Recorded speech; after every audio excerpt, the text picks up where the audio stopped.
গত ৪ঠা আগস্ট জুলাই গণ অভ্যুত্থানে, জুলাই আন্দোলনে মাগুরা জেলা ছাত্র দলের সিনিয়র যুগ্ম সাধারণ সম্পাদক শহীদ মেহেদী হাসান রাব্বি ভাই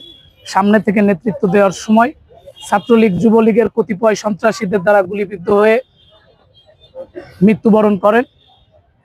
এবং সেখানে শহীদ হন শহীদ ফরহাদ সহ প্রায় ২৮ জন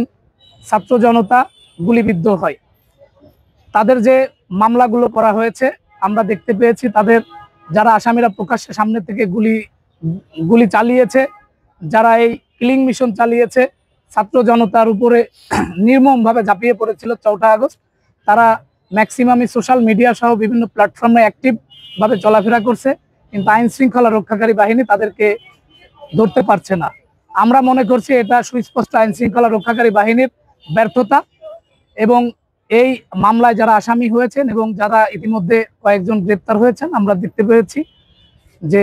এই আওয়ামী লীগের যে রেজিম ছিল তাদের মাধ্যমেই পুনরায় এদেরকে মুক্ত করার একটি পায়তারা চলছে। তারই প্রতিবাদে ছাত্রদলের পক্ষ থেকে আমরা মাগুরা সরকারি কলেজ ক্যাম্পাস থেকে জজকোর্ট বরাবর তাৎক্ষণিক বিক্ষোভ মিছিল করেছি এবং আমরা একটি স্মারকলিপির মাধ্যমে জেলা দায়রা জজ বরাবর তাদেরকে জানিয়েছি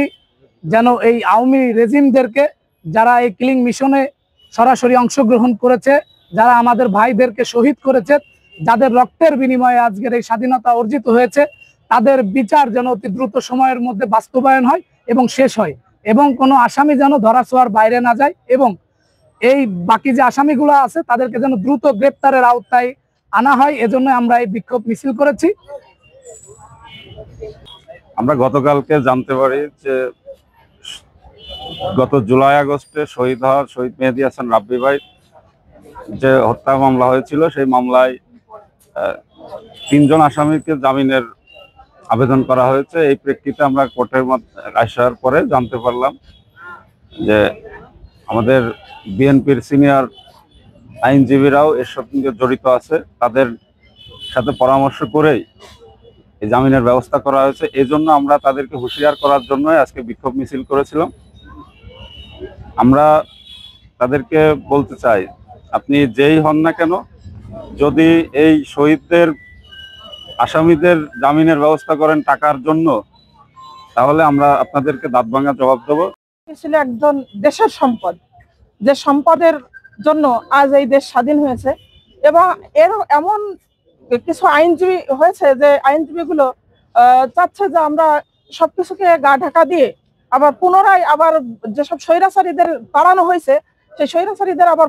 পুনর্বাসনের। আমরা যদি আমার রাব্বি হত্যার বিচার না পাই, এই মাগুরাবাসী নয়, শুধু মাগুরাবাসী চুপ করে বসে থাকবে না, আমার বাংলার সমস্ত ছেলে পেলেই রাস্তায় নেমে যাবে বিক্ষোভে যদি এর বিচার